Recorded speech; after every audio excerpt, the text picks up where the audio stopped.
have a very interesting conversation coming up right now with Mr. Fielden and Mr. Baczynski. Good morning. Good morning. Welcome to Daybreak Grenada. We're going to try and make it interesting.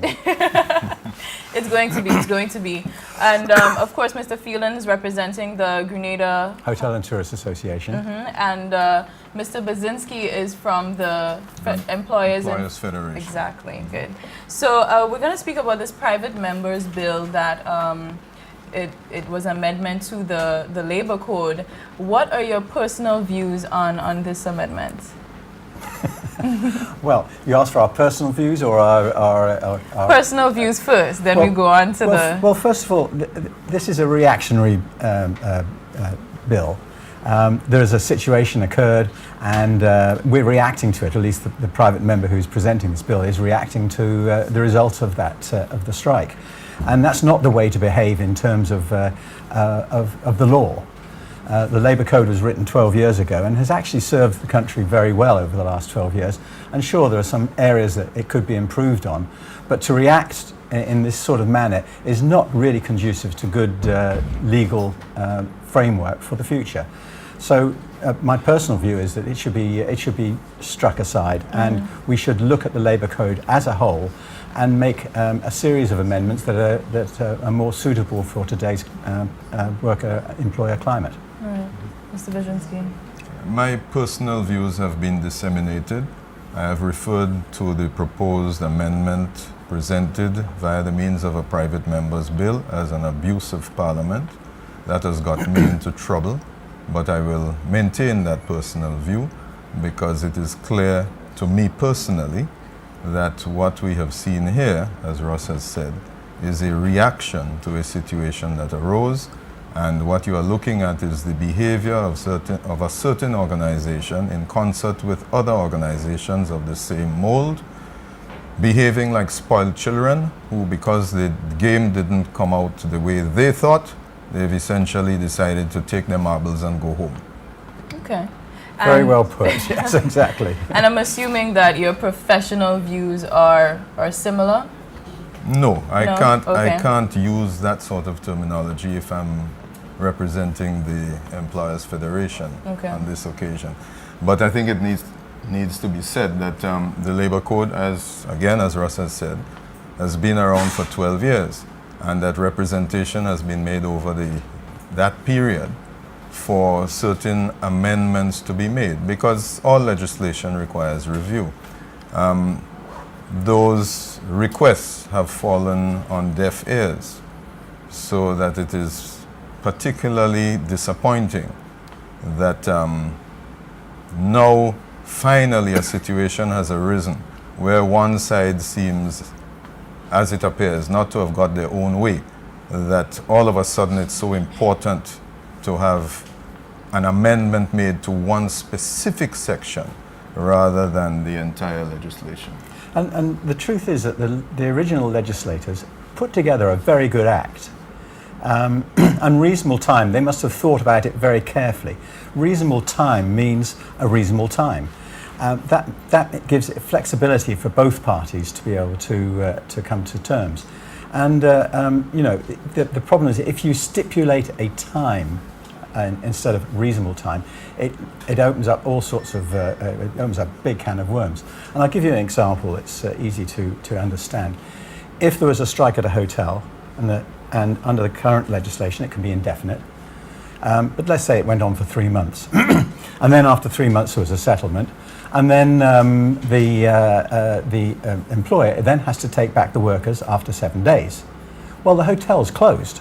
There would be no tourists there. There'd be no business. So basically, the hotel cannot possibly take back those employees after 7 days. It has to be a reasonable time, and a reasonable time would be when the business starts getting back on its feet again. So you can't stipulate a specific amount of time. Each circumstance will need to be reviewed on a separate basis. Right.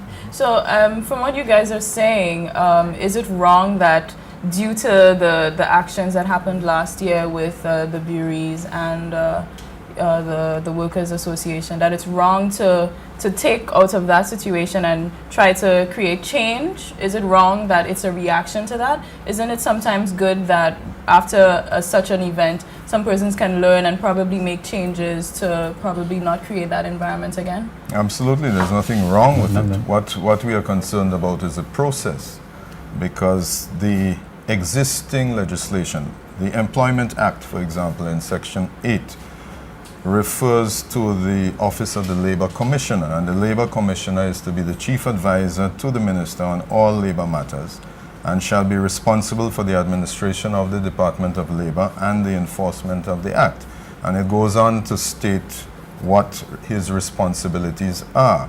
Now, as chief advisor to the Minister, the Labor Commissioner ought to exercise his responsibilities with balance. And the law requires him to do that in order to take measures to improve industrial relations generally.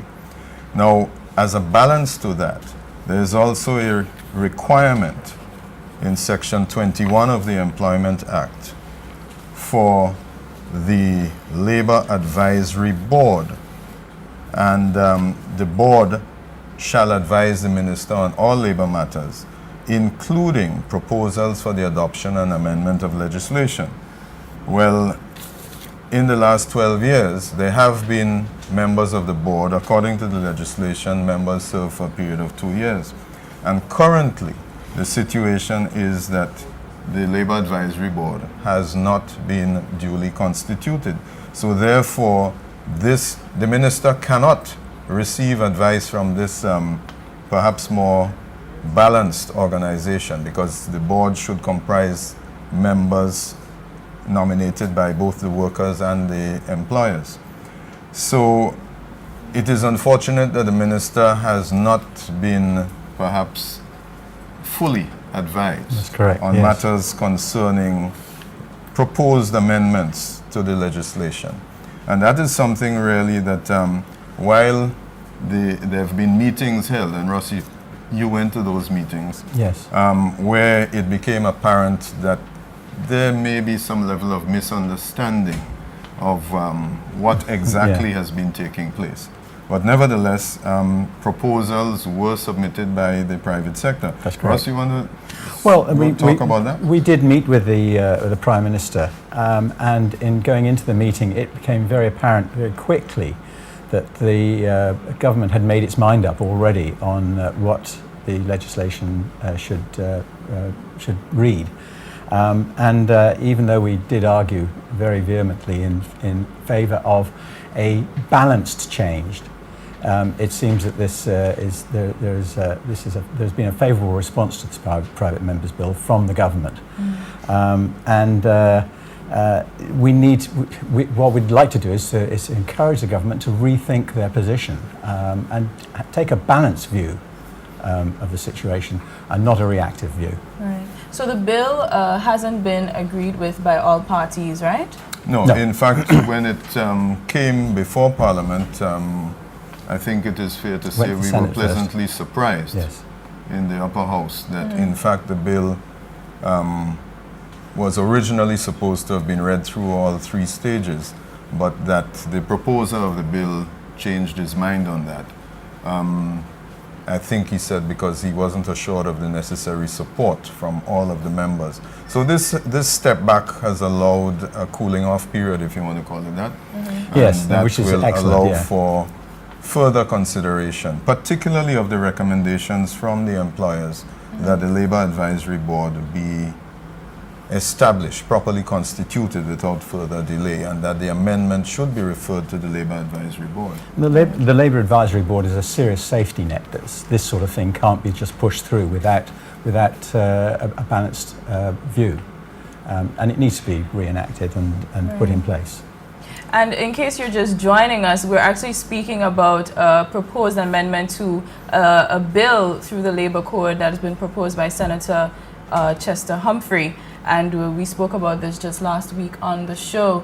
What do you propose as representative from the Employers Federation and from the Grenada Hospitality Board? What do you propose these changes that would be balanced throughout? balance changes do you propose to this bill? Well, there's nothing specific that we would propose other than a review of the Labour Code. I mean, the Labour Code has been there for 12 years, and it's probably time for a full review of the Labour Code, and we have no objection to that whatsoever. In fact, we encourage it. And in fact, because of the composition provided in law of this Labour Advisory Board, There's early. you've got 3 persons nominated by the minister, 3 persons nominated by the most representative organization of workers, which could be the TUC, I guess, and 3 persons nominated by the most representative organization of employers. That is the Employers Federation or the GPSO. I'm not sure GPSO, which. yes. But nevertheless, if that body is established, then it should be in a better position to carry out its function, one of which is to submit proposals for the adoption and the amendment of the legislation. So that should be allowed to work. I think one of the difficulties we have in Grenada is that even though we have laws, the laws are not observed. In fact, it is well known that with regard to essential services, for example, which is provided for in the law here, repeatedly we have heard at least one individual state that he will not be bound by the provisions of the Essential Services Act, because apparently this individual may have concluded for one reason or another that the law does not apply to him or to his organization. Clearly we can't have a society in which laws only apply to one side. I'm reading something here from the Grenada Explorers, written by George, and it says that this agreement in this amendment made in such a manner is sending a very sobering message to investors, and it seriously questions Grenada industrial relations climate. What do you say to that? Well, he's absolutely right. I mean, we should be sending out very positive messages to foreign investors, and this is a very negative message. If a foreign investor coming into Grenada would be very, very concerned about our labour relations. You know, we have a reasonably good labour code at the moment, but if that code is not being observed, that investor there's plenty of other places for them to go. So no, it's a hole in the system. We need to plug those holes. We need to understand that if we're to get investors into this country, we've got to have a unified approach to our labour relations, and that's got to be between TUC and the employers. Are you saying that what is being proposed is more so on the workers' side and not necessarily the employer side, and that's why investors would shy away from? Absolutely. Okay. Yes. I mean, but what we're saying here is that this particular amendment shouldn't take place because it is unbalanced. We want to see a balanced amendments, which would encompass the whole labour code, not just one specific little tiny part of it. Okay. And you know, and we're hearing from the government that there's a loophole in the legislation. It's far from a loophole. It's very well written legislation. Okay. And this is exactly the point, because it is clear from the proposed amendment that the only reason for it is because of what took place in December with a dispute between one employer and the bargaining agent for the employees. So because of that one instance, there is no reason for us to go and change the law. Ross is correct. Whoever drafted this legislation, and it follows, I understand, fairly closely models in Europe where the balance perhaps is more in favor of employee organizations. That's correct. And if they put reasonable in, there's a reason for being reasonable. And it suggests that if you want to find out what it means in each individual circumstances, you go before a judge who will hear arguments from both sides. Not people like us who don't know, but the judge will eventually make a determination. And if either party is aggrieved, then they have a right of appeal. And that is the foundation of our society. We have a system of laws, and we cannot subscribe to people who feel that the law must only be in their favor all the time. And if they can't get their way, then they want to threaten to shut down the country. That actually should be something which should be in the Employment Act and the Industrial Relations Act. To stop people threatening to shut down the country to get their own way. All right. Mr. Fielden, Yes. as president of the Grenada Hospitality and Tourism Association, Hotel and Tourism Association. Hotel and Tourism. You're very I've hospitable always there. Yeah, I'm we getting try to be it wrong. we try to be hospitable as well. I'm happy that you're Actually, that would be hospitable. a good name to change Add it in, to. yeah. Yes. That would probably help me out too, right? Because I keep saying it. But nevertheless, we just learned that you hired, the tourism board just hired a new consultant, Mr. Joel Lynch, to Noah Lynch, yes. yes, a new consultant. Why is it that we're hiring somebody that isn't local? And given that we've had a few consultants in the past few years, why is it needed now? Oh, we love hiring consultants. I mean, Okay. that's everybody's job, isn't it? To hire Right. consultants. Make sure consultants sort of stay well fed. You know? Well, yes. Yes, a good question. Noel Lynch has been brought in to look at the overall structure of the Board of Tourism, and with the aim to changing it to a different statutory body. This has been done in several other islands. In fact, most islands have now gone to an authority, and he's advising on this. He's done it. He did it in St. Vincent. He was part and parcel of the board that changed the one in Barbados. So he has a lot of experience in that area, and we've got nobody on the island that could possibly give us that sort of wealth of knowledge. So it's a welcome consultant, and of course, as usual, consultants get well paid, and I'm sure that he's doing fairly well out of it. But we look forward to his advice, Okay. and hopefully we'll have a better structured board of tourism going down the road. Right. So the consultancy is for restructuring Yes, the board. Yeah. Restructuring the board. That's his. It's not to tell us how to do tourism No, business. Okay. no. It is just for the restructuring of the board. All right. And quickly, just before we leave, what about your comments on energy costs? Oh, energy, that's a favourite subject of mine, yes. That'll put us out of business before we know it. Energy costs, seriously, energy costs in Grenada are huge. We rank in the top 10 of the world of the most expensive electricity costs. Top 10. I mean, we fluctuate between sort of 5 and 8. Sometimes we reach the steamed heights of number 2. But and we're a small island, and we understand that you know, oil has to be imported into the country, and therefore is more expensive. But there's no justification for the sort of electricity prices we're paying. And of course, right now, prices are going up another 3.71%. That's the fixed cost. Fuel costs are also going up. I think it's another 20 cents in the dollar. It's absolutely insane. And one of the problems is that we have a monopoly here, and there's no competition. Now, we saw what happened with telecommunications. As soon as competition came in, telecommunications costs dropped dramatically, not just a little bit. They dropped dramatically. Now, I'm not saying the same would happen with energy costs, but it would certainly push the prices downwards. And we need to push the prices downwards. Excuse me, there are so many people in Grenada at the moment that are getting disconnected from electricity. We sort of think of power as a right. But for a lot of people in the country, there is no right. They're using candles and lamps again. They can't afford electricity. It's too expensive. And if we look at industry, how can we possibly compete with the rest of the world when one of our base costs is 3 or 4 times higher than elsewhere? I mean, we're paying 3 or 4 times more than they do in Trinidad. Well, you say, oh, well, Trinidad's got oil. Well, yes, Trinidad may have oil. They also have hotels who pay 3 or 4 times less for their energy costs than we do in Grenada. Yet we have to charge the same prices. We have to compete at that same level with those hotels in Tobago and elsewhere in the world. So we need to address the situation. We need to demonopolize Grenlec. We need to have the ability to put solar panels up. I mean, we have sun 12 hours a day here in Grenada. We have wind. We've got geothermal, apparently.